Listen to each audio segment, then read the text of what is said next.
Hi, I'm Shrankhla, the founder and CEO of Uma, an Ayurvedic beauty and wellness collection. This is the Uma Ayurveda podcast. Each week, I'll be having a conversation with someone I greatly admire on the topics of Ayurveda, holistic healing, spiritual well-being, and alternative health. By sharing wisdom, I hope to share a personal truth and revelation with you that as ancient as they are, Ayurveda and other healing modalities are as modern and relevant today as ever. Lifestyle writer, creative, nutritionist, and chef, Tara Sowlaty is a beacon in the world of wellness and self-care. As co-founder of the lifestyle site How You Glow, Tara provides a resource for anyone seeking holistic living tips, wellness-focused inspiration, and honest ways to honor our health and how we connect with ourselves. Since a young age, Tara has been a student of various modalities, including how to use food as medicine. In her conversation with me, Tara unveils the worldly wisdom she's garnered from her travels and studies, and the ways in which she learned to become her own healer. Tara, hi. It's such a great pleasure to be talking to you, albeit in these crazy circumstances. And I am so excited to follow up to talk a little bit more about healing, self-care, and all the things that you set such a beautiful example of around being the best one can be in mind-body health. So welcome. Thank you so much. Thank you so much for having me. And I'm just so grateful to be able to connect during, such a weird and uncertain time in our world. But luckily we have technology to connect us, and I think that's the beautiful side of technology. It indeed is, and I would be remiss if I also didn't mention, sorry, I sound like such a fangirl, but you're one of the people that I have seen use technology for such good, both on Thank you. your social media channels as well as other ways that you touch lives digitally, and you've been such a force for good in this arena. So I felt like it's worth calling out since the topic of technology came up.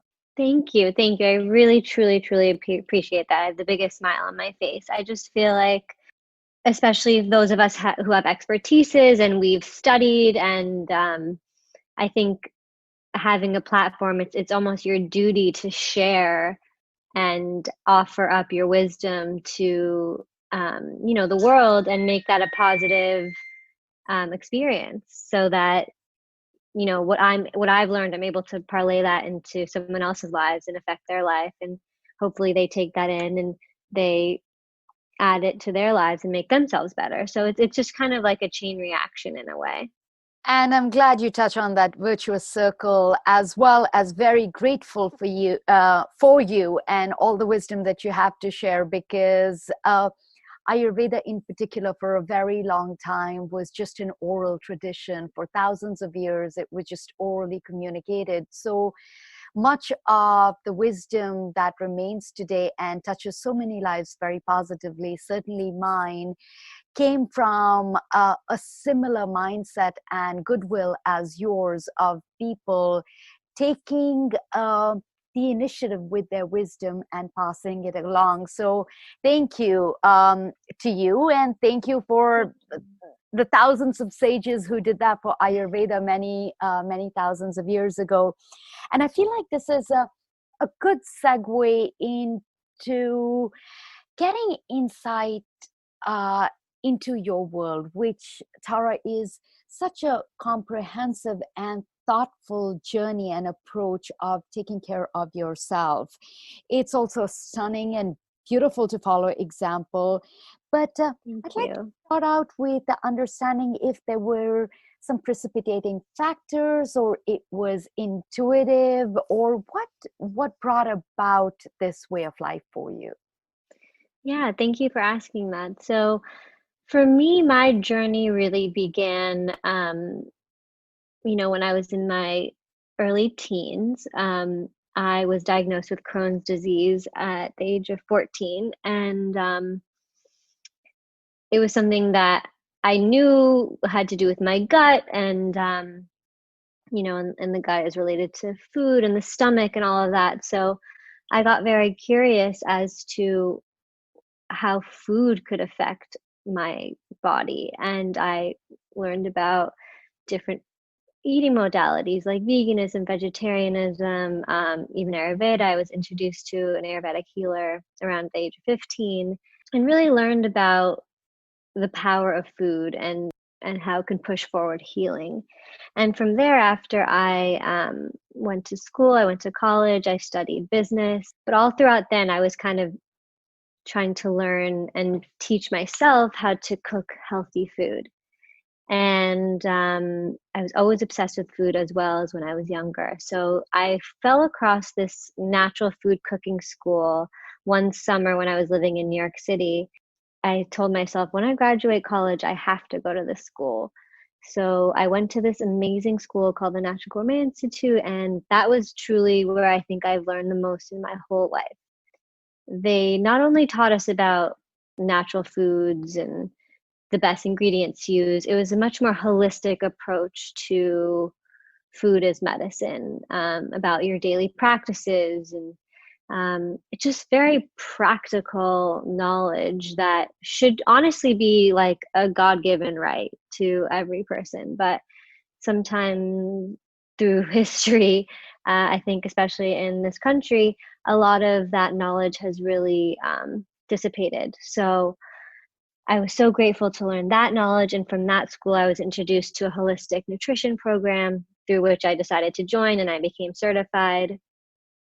And then I was a health providing natural food chef for a family for a while. So that was kind of how I got into this journey. And from there, I decided to kind of take my knowledge and put it on like an online lifestyle site through which I created How You Glow with my business partner. And it's been an incredible journey of sharing knowledge and learning from other healers and seekers, and just creating a very approachable avenue for wellness. Not that it's one way to live, it's not one way to eat, it's not one way to work out. It's just an easy, approachable way, and just a wealth of knowledge so that you can pick and choose the things that make sense for your life. And I love how well curated, genuine, and in many ways moderate the wisdom on How You Glow is. And other works that you've written, it is very approachable, and I love that about your work.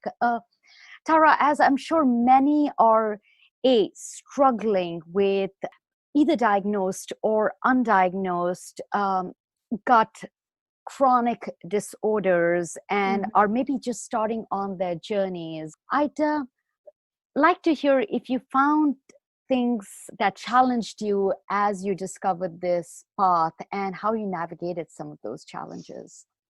One of the biggest challenges for me personally was kind of admitting to myself that I have the power, just because, especially if you're diagnosed with something at a younger age, you're constantly told what to do on how to deal with your symptoms and your illness. And I think that when you learn that you have the power to take on what you have been given, that's when you can really create change. And we can all be our own healers, and that's absolutely, it's not just a quote, it's absolutely the truth. And that's why I try to promote a moderate approach, because there's absolutely no one right answer. Everybody has their own prescription, everybody has their own specific toolkit that they should be able to create for themselves to help them figure out whatever they need to figure out. And I want to stay maybe a couple more seconds on the powerful turn of phrase around having the power, because it felt so intuitive when you said it. And yet I was reminded of how often I forget that about my day, about my month, about the influence I can wield on my body, my mind, the world at large. So I think it's a good mantra for all of us, for all things big and small, to remind ourselves of that. Speaking of powerful things, I think there is so much wisdom to unpack here, and I want to hear about it all, time permitting. And I suppose your yoga and meditation practice might be a good place to start. Was it your teacher training in Bali that started to inspire it all? How did you get to incorporate a big yoga and meditation practice within your regimen? I definitely started meditating before I went to Bali. I was first introduced. I was making it sound dramatic and beautiful. All eat, love, if you will. I think let's make it lovely and dramatic. I went to Bali when I believe I was 14 with my family. And it was the most transformative, magical experience that I have ever experienced on any trip. And I got there and I told my family, this is my place. This is where I'm getting married. This is where I'm moving to. Like, I just had some visceral experience with Bali. And it was before like anyone I knew had ever been there. It was before anyone had ever talked about it. Like, I was 14 and no one really ever talked about Bali. I truly connected to their simpatico with the divine. Like, the way they live their lives is just so intertwined with spirituality and ancestors and the righteousness of family. And I think that was a very transformative experience for me. And I knew that Bali would be a very big part of my life. Since that time, I have gone to Bali 3 other times in very long spurts.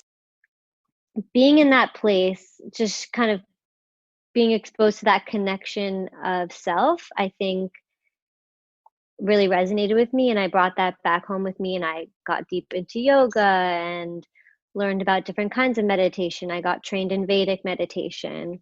And then I came across this incredible program in Bali, and where I was going to be trained in Ashtanga-based inversion yoga and Vedic meditation chanting. So it was a very, very special experience, very challenging, and really transformative experience. And I think the deeper you get into meditation, the more you kind of bringing it back to what we were talking about before, just shows you that you truly can be your own healer. When you get access to these tools, you really realize that you yourself have so much power. There's so much in there, starting with the fact that going to Bali at 14, it definitely sounds fortuitous for reasons. It's especially in North America, I don't see that many families, especially young families, holidaying in Bali. The fact that you felt an instant connection, the fact that Yeah. up in such a meaningful way, it definitely sounds like it was all in the cards, or the universe conspiring to make it all happen. It's also amazing to see how your practice and journey has evolved. Tara, could you share some of the tools that have helped you evolve in that practice? Because certainly with meditation, I know a lot of people struggle. Absolutely. Yeah, I have a lot to say on this, because I've been the type of person that has meditated for 25 minutes twice a day, and I've been the person where I haven't meditated for 3 months. So I think that I've come to a place where I truly believe and want to promote a very not dogmatic approach to meditation. So that means for me that my meditation practice looks very varied. So that sometimes it means that I meditate 20 minutes in the morning. Sometimes that means I meditate on a walk. Sometimes that means I'll do drawing meditation where I get my watercolors and that's my meditation for the day. I think that we can truly make so many different practices a form of meditation, and teaching people that that's okay, because I think a lot of people tell themselves, oh, I have to sit down against a comfy pillow with my eyes closed and my hands open and receiving to be quote unquote meditating. And I just don't believe that's true. And I think that's absolutely the opposite of what meditation is and should promote. It's whatever you are able to do in your life to accomplish that form of connection to self, that is your form of meditation. And being kind to yourself, being easy on yourself, being flexible with yourself. Sometimes we get into routines where that 20 minutes twice a day works, and that's wonderful. But then sometimes we don't. And that doesn't mean that you should get upset at yourself, or because that's just a bad process, because then you feel bad about it. And then think about that. You feel bad about not meditating. That's the absolute opposite thing that meditation is the point of. So I think we all need to be kinder to ourselves and more flexible, and show that we can meditate in so many ways. You can meditate while you're driving. You can meditate on a walk. You can meditate, snuggling with your dog. It's just, there's so many ways to connect to the self. And I think that's very important and something that I'm really trying to promote. And that is a beautiful framing of the topic and the practice as a whole, in that even broader than meditation, I think sometimes wellness can feel like a chore to people, and they start to have a visceral reaction to it, which is something that needs to get nipped in the bud immediately. And sometimes it can feel like a privilege to have the time to be able to do those things. And those are the times you sort of take advantage of that time, and other times you don't. But I love the framing of self-love and meditation coming in different forms, so you're not beating yourself up for not practicing it in a traditional sense, as it were. And balance, harmony come from a variety of things, such as yoga and meditation. Arguably, most fundamentally within Ayurveda, they do come from food. And that's something that I am dying to hear your philosophy on, especially since you've studied so many different styles of modalities around using food as medicine. Yeah, food is my thing. So I absolutely love and cherish my meals and my food, and it just brings me so much joy, and I create such a fun ritual around it, and every day looks different for me. So I really tune into my body. I'm more of an intuitive eater, and when I wake up, if I'm hungry, I'll have a bigger meal. I'll have like a frittata or some sort of healthy baked good that I made the night before, and I'll warm it up, or some delicious gluten-free toast with ghee on top. Some days I'm not that hungry, so I'll just have berries and a tonic. Or so it's just about being very intuitive. I'm not dogmatic in the sense that, like, oh, I wake up, I have to have eggs and this and that. I think our bodies are much more sensitive than that, and I think it's very important to listen to our bodies. And I'm a chef, so every day really looks different. I'm inspired by what I have in my fridge, what I pick up at the farmer's market every week, and just getting creative with, delicious, cozy foods. I love foods that are like caramelized and cooked, and lots of fresh herbs. And I love like a lemony vinegar salad, and I love sweets.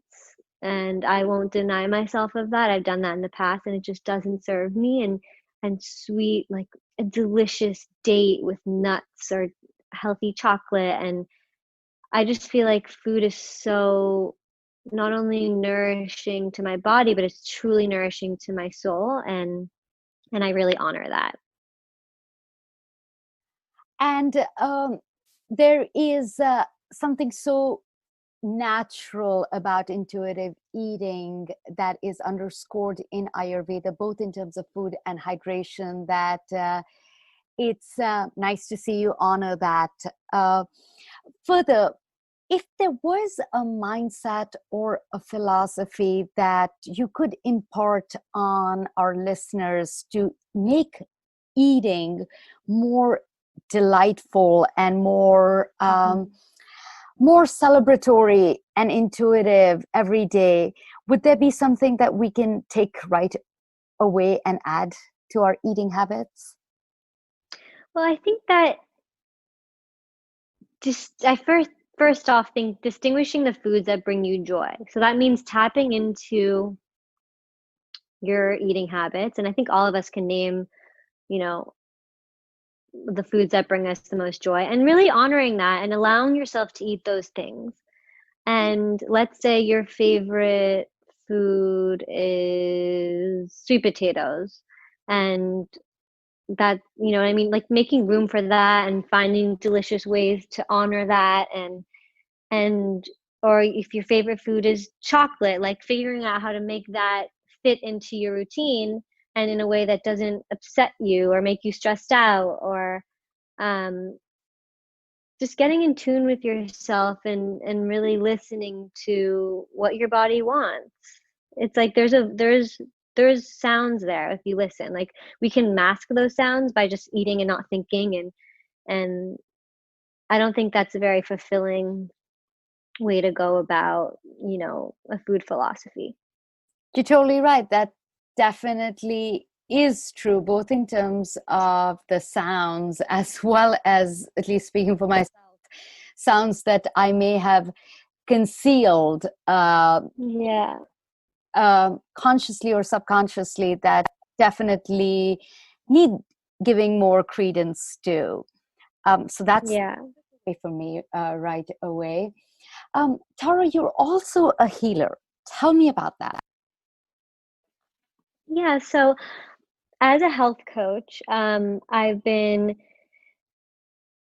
working with clients and, helping them heal their food journeys. But on top of that, I have delved really deep into the power of crystals. And on my in training in Bali, I became obsessed with the power of mandala and, crystal grids and all that. So I really, really delved deep into that technology and have facilitated, workshops and classes and one-on-one sessions with people to help them harness their creativity and innate wisdom to kind of bring forth what they're looking for in their lives. Can you share profound healing experience you might have had with somebody, if you feel comfortable? There was one girl who was really, truly stuck in her job, stuck in her relationship, and she got broken up with.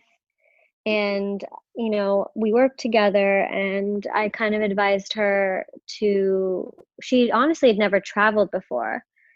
And I advised her to figure out how to, upend her life and go somewhere new. And she did just that. She figured out how to transfer her job to London. She fully upended her life, and it was the best decision she's ever made. And I think sometimes we just need someone to give us that little push in life and confidence, to really follow something new. And it seems very scary sometimes, but when you have someone to lean on and get that information from, I think you can create really transformative experiences in your life. I appreciate you sharing that, because sometimes, even when we hear words of wisdom, it's hard to connect it with ourselves. And in some shape or form, all live experiences speak to certain parts of us, whether we're feeling stuck or are in an unhealthy relationship or feeling professionally unmotivated. That success stories always help give us that personal enthusiasm and reaching out for help when we need. So thank you for sharing that. Yeah, absolutely. Tara, I also know that you work with crystals in a big way. Yeah. Tell me a little bit about that. Yeah, so as I was saying, I really got inspired to delve deeper into crystals during my experience in Bali. I always had been very, very fascinated with them from a young age.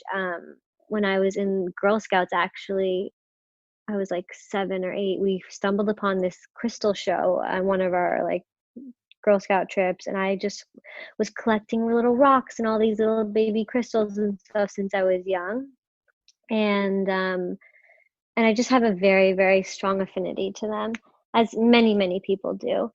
But when I went to Bali, I was so fascinated by the daily mandala offerings that they create. If you've been to Bali, you know that, to every entrance and every doorway and every pathway, there's these beautiful offerings. And I wanted to bring that back home with me in a way that I could offer that to other people. So I really, really delved deep into crystal technology and, um, you know, there's different patterns in the universe. There's a Fibonacci sequence, there's different geometrical shapes, a spiral, and these things make up our DNA, the structures of plants. And so utilizing crystals with this structural technology of the earth can really, really amplify intentions. So, as I was saying with my healing sessions, I kind of teach people how to utilize the power of crystals to amplify intention.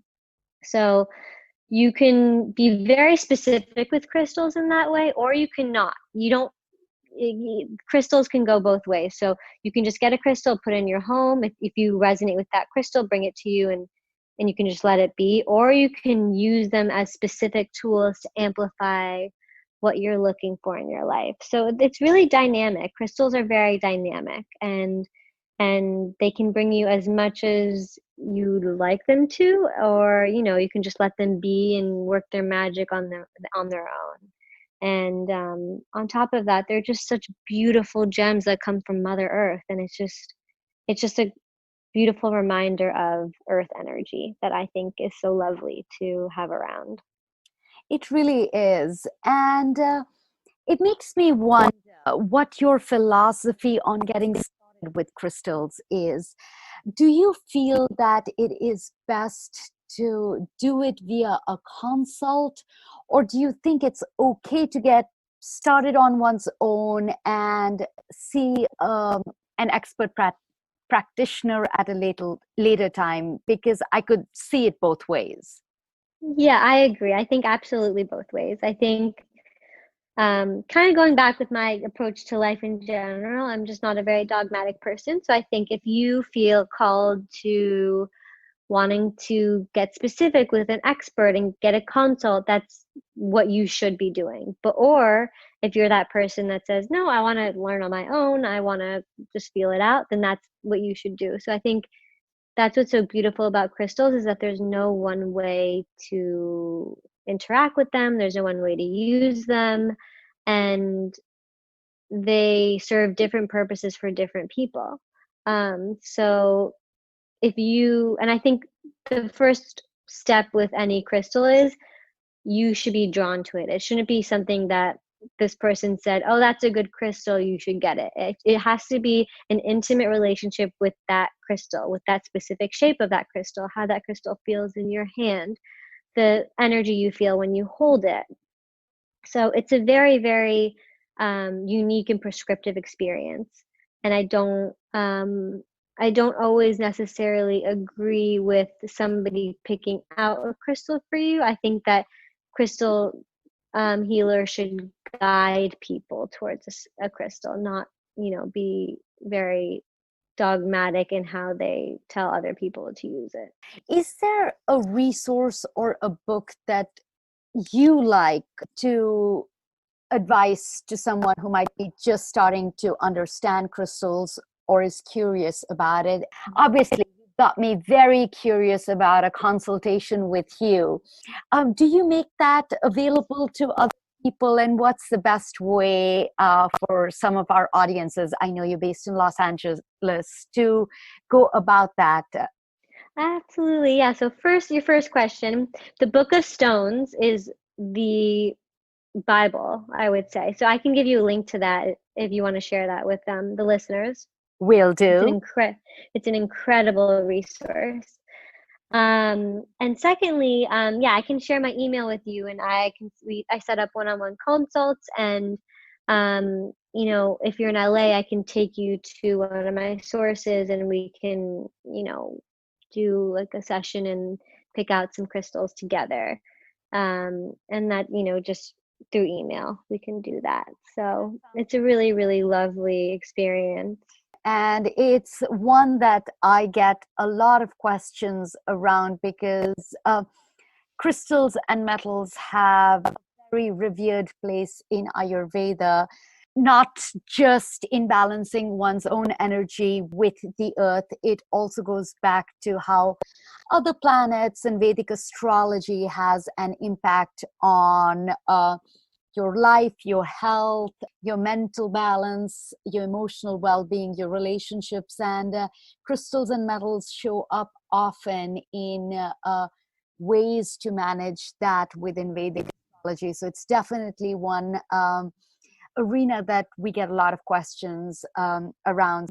It's inspiring that you have such a rich tradition of wellness integrated into your life, but also that you do many delightful things like a lot of travel, and you have a full plate professionally. Sometimes those things can feel orthogonal to each other in terms of being able to balance them. Any tips on how you do that well?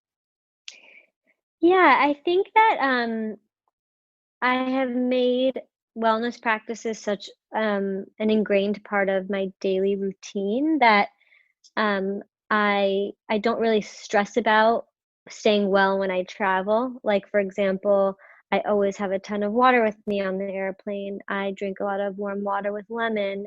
I incorporate veggies and greens into my meals, but I never really stress about um, you know, having to work out or eating a specific way. Like when I'm traveling, I fully embrace and indulge in whatever experience that I'm, going to. So that to me is wellness. That to me is being present and being mindful of the fact of where I am in the world and really embracing it for what it is. Like that is being well.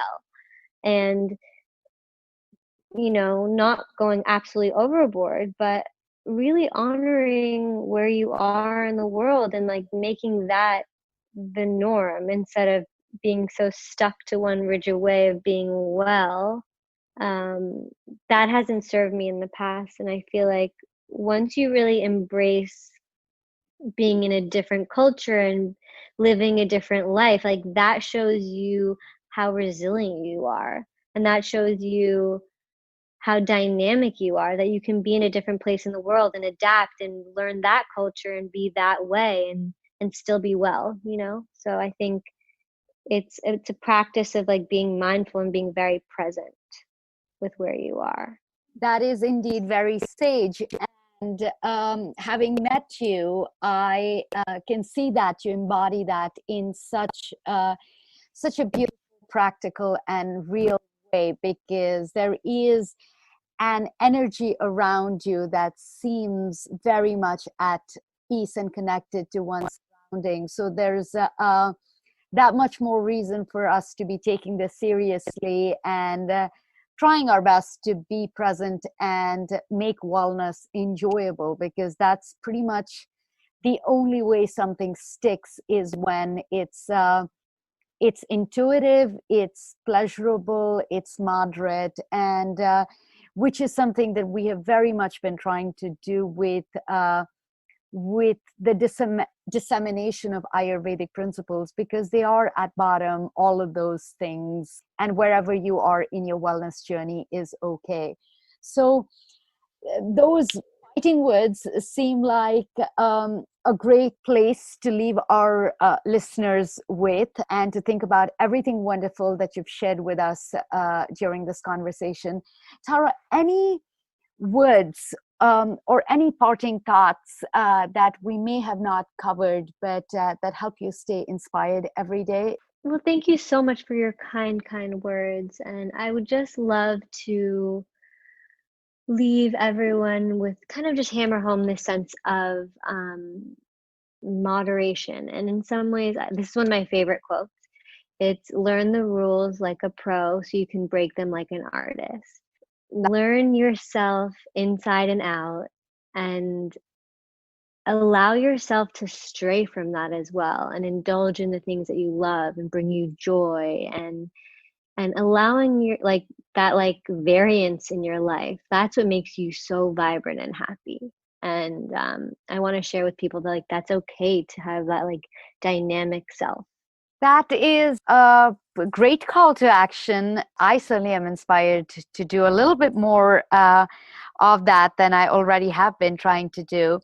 Tara, thanks again for being here. I know there will probably be a ton of questions that I will be funneling your way once this goes live. And I look forward to exploring so much more with you, because you're such a clear beacon of wisdom and knowledge in this space. So thank you so much. I really appreciate it, and so lucky to be speaking with you. You are very welcome, and I'm sure we'll be talking soon. Yes, be well. Thank you so much for listening.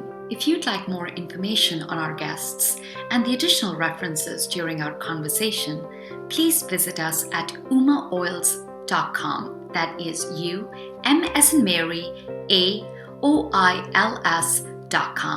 And please subscribe to the Uma Ayurveda podcast and share. See you next time.